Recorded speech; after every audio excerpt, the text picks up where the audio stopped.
బఠానీ గింజ. ఒక నగరంలో ఆనందుడు అనే పనిలేనివాడొకడు ఉండేవాడు. వాడు గాలికి తిరిగేవాడు. ఒకనాడు దారిలో ఒక బఠానీ గింజ దొరికితే వాడు దాన్ని చేత్తో పట్టుకుని ఇలా ఆలోచనలో పడ్డాడు. ఈ బఠానీ గింజని పాతే బఠానీ మొక్క మొలిచి బోలెడు బఠానీలు కాస్తుంది.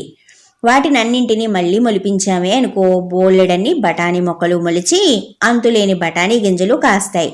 మళ్ళీ వాటినన్నింటినీ పంట పొలాల్లో వేస్తే పుట్ల కొద్దీ బఠానీలు పుట్టుకొస్తాయి. వాటినన్నింటినీ ఎక్కడ అమ్మేట్టు?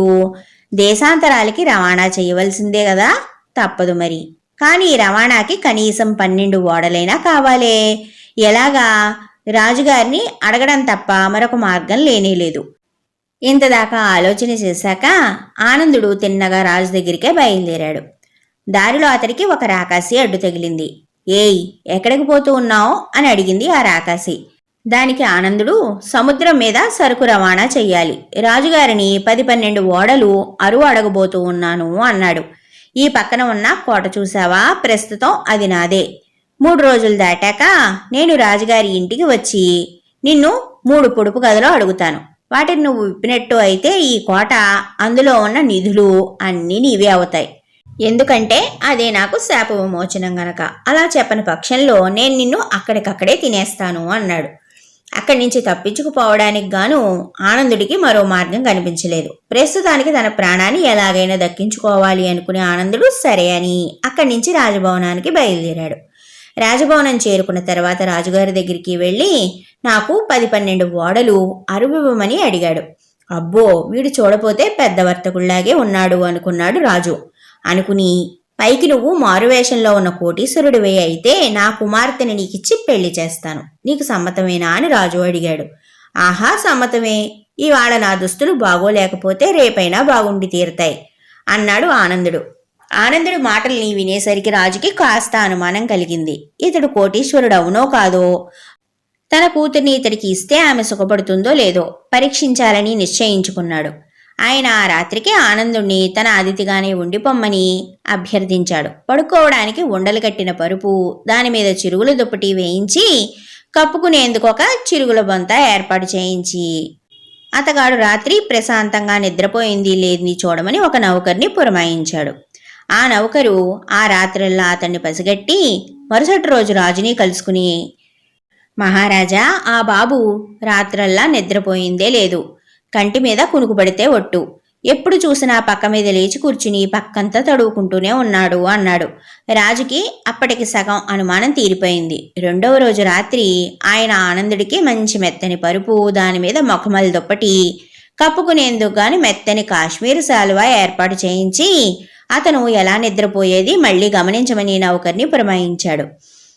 3వ నాడు ఉదయం నౌకరు రాజు దగ్గరికి వచ్చి ఆ బాబు పక్క మీద రాత్రి తెల్లవార్లు హాయిగా నిద్రపోయాడు, ఎటూ కదలలేదు, పుస్తకంలా పడుకుని నిద్రపోయాడు అన్నాడు. రాజుగారికి సందేహం పూర్తిగా తీరిపోయింది. ఆనందుడు సుఖభోగాలకి అలవాటు పడినవాడేనని, అటువంటి వాడు ఖచ్చితంగా కోటీశ్వరుడై ఉంటాడని నిశ్చయించుకుని రాజు ఆ పూటే తన కుమార్తెని అతనికిచ్చి వైభవంగా పెళ్లి చేశాడు. అసలు జరిగింది ఏంటంటే, మొదటి రాత్రి ఆనందుడు తన బఠానీ గింజని చిరుగుల దుప్పటి కింద దాస్తే అది ఎటో దొర్లిపోయింది. దానికోసం ఆనందుడు ఆ రోజు రాత్రల్లా తెల్లవారేదాకా పక్కంతా తడివి చూసుకుంటూనే ఉన్నాడు. అయితే 2వ రోజు రాత్రి ఏం జరిగింది అంటే, మొదటి రోజు నిద్రలేని కారణం చేత అతనికి ప్రశాంతంగా నిద్రపట్టేసింది. అంచేతే అతడు కనీసం కదలనైనా కదలకుండా పుస్తకంలా నిద్రపోయాడు. 4వ రోజు తెల్లవారింది. ఆ రోజే రాకాసి వస్తానన్న రోజు. తనని 3 పొడుపు కథలు కూడా అడుగుతాడు. అంచేత ఆ పొడుపు కథల్ని తాను విప్పలేడు. ఎందుకంటే తనకి ఒక్క పొడుపు కథ కూడా రాదు. రాక్షసుడు తనని తినేస్తాడు. ఈ ఆలోచన వచ్చి ఆనందుడు విచారంగా కూర్చున్నాడు. అతని భార్య అయిన రాకుమార్తె వచ్చి ఎందుకలా విచారంగా కూర్చున్నారు అని అడిగింది. మీకు వచ్చిన కష్టమేమిటో అది నాకు చెప్పండి అంది. ఏమీ లేదు అన్నాడు ఆనందుడు దిగులుగా. అప్పుడు రాకుమార్తెకి బాగా విచారం పట్టుకుంది. కొంచెం సేపయ్యాక ఆమెను పెంచిన దాది వచ్చి ఆమె దిగులుగా కూర్చుని ఉండటం చూసి, ఏం తల్లి, ఎందుకంత విచారంగా ఉన్నావు అని అడిగింది. నా భర్త మనస్సులో ఏదో దాచుకుని విచారంగా ఉన్నాడు, ఆయన విచారానికి కారణం తెలియక నాకు విచారంగా ఉంది అంది రాకుమార్తె. దాది ఆనందుడి దగ్గరికి వచ్చి, నిన్న పెళ్ళైన వాడివి ఇలా విచారంగా ఉండవచ్చా? తప్పు కదూ? నిన్ను చూసే అమ్మాయి చూడు ఎంత విచారంగా ఉందో. నీ దిగులుకి కారణమేంటో నాకు చెప్పు, నేనంతా క్షణంలో సరిచేసేస్తాను అంది. ముసల్దాని పోరు పడలేక ఆనందుడు రాకాసి విషయం దాదితోటి చెప్పాడు. అది విని దాది, అంతే కదా, నాకు 50,000 పొడుపు కథలు తెలుసు, నేను కల్పించినవి ఇంకో 50,000 ఉన్నాయి అని జవాబు చెప్పేసరికి ఆనందుడు చాలా ఆశ్చర్యపడ్డాడు. పైగా ఆనందుడికి ధైర్యం కూడా వచ్చింది. తర్వాత జరగవలసిన ఏర్పాటంతా ఆ ముసలిదే చేసింది. రాకాసి వస్తే చీకటి కొట్టు దగ్గరికి పంపమని ఆమె రాజభటులతో చెప్పి ఆనందుని వెంట పెట్టుకుని తాను చీకటి కొట్టులోకి వెళ్లి తలుపు గడియ పెట్టేసింది. మధ్యాహ్నం వేళకి ఆనందుడు అనేవాడు ఎక్కడున్నాడు అంటూ రాకాసి వచ్చేసరికి వాణ్ణి రాజభటులు చీకటి కొట్టు దగ్గరికి తీసుకువచ్చారు. ఆనందుడు ఎక్కడున్నాడు అని మళ్లీ రాకాసి గట్టిగా అరిచేసరికి, ఇదిగో ఈ కొట్టులోనే ఉన్నాను, నీ పొడుపు కథలు చెప్పు, వాటిని నేను విప్పుతాను, విప్పలేకపోతే నువ్వు తలుపు పగలగొట్టుకుని లోపలికి వచ్చి నన్ను తినేద్దు గాని అన్నాడు లోపల నుంచి ఆనందుడు. సరే అయితే విను, ఈ కథ విప్పు. మా అమ్మమ్మ 40 కంబళ్ళు కప్పుకుని కూర్చుంది.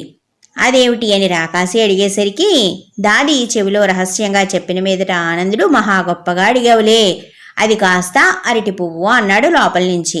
అది సరిగానే చెప్పావు, ఇప్పుడు నేను అడగబోతూ ఉన్నది నువ్వు చెప్పలేవు, చూసుకో. కొమ్ములుండి ఎద్దు కాదు, అంబారి ఉండి ఏనుగు కాదు, ఏమిటది అని మళ్ళీ రాకాసి అడిగేసరికి మళ్ళీ ఆనందుడికి దాది చెప్పిన మీదట నత్త అని ఆనందుడు అరిచాడు. రాకాసికి ఆశాభంగం అయింది. అది చెప్పావే, ఈసారి చెప్పు చూద్దాం. నోరు లేదు గాని చక్కగా జవాబులిస్తాను. నన్నెవరూ చూడలేరు గాని అందరూ వినగలరు. ఎవరు నేను అన్నాడు రాకాసి. ఓస్, ఇదేనా నువ్వు ప్రతిధ్వనివి అన్నాడు ఆనందుడు. వెంటనే రాకాసికి శాప విమోచనమై పొట్టపగిలి అక్కడికక్కడే మరణించాడు. అటు తర్వాత రాకాసి కోట ఆనందుడిది అయింది. 16 రోజుల పండగ కాగానే అతను రాజుగారితో, అంటే మావగారితో, ఇక నేను నా భార్యని మా కోటకి తీసుకువెళ్ళిపోతాను అని చెప్పాడు. తన అల్లుడికి ఒక కోట ఉందని అప్పటిదాకా రాజుగారికి తెలియనేలేదు. ఆయన తన కూతురి వెంట అల్లుడి కోటకి వెళ్లి అక్కడ ఉన్న బంగారు రాసులు రత్నరాసులు చూసి, నేను ముందే అనుకున్నాను నా అల్లుడు కోటీశ్వరుడు అని ఎంతో ఆనందపడ్డాడు. కథ కంచికి మనం ఇంటికి చిన్న కథ చాలా తమాషాగా ఉంది కదా. ఈ కథ నాతో పాటు మీ అందరికీ కూడా నచ్చింది అనుకుంటూ ఉన్నాను. కొత్తగా మీ ముందుకి వస్తూ ఉన్న మా ఛానల్కి మీ సపోర్ట్ చాలా ఇంపార్టెంట్. మర్చిపోకుండా మా కథని లైక్ చేసి షేర్ చేసి కామెంట్ చేయండి. మీరు కనుక ఇదే మొదటిసారిగా ఉమా చందమామ కథల ఛానల్ చూస్తూ ఉన్నట్లయితే మా ఛానల్ సబ్స్క్రైబ్ చేసుకుని పక్కనే ఉన్న బెల్ ఐకాన్ యాక్టివేట్ చేసుకోండి. ఈ రోజుకి కథ కంచికి మనం ఇంటికి మనం తిరిగి మరొక మంచి చందమామ కథతో మళ్ళీ కలుసుకుందాం.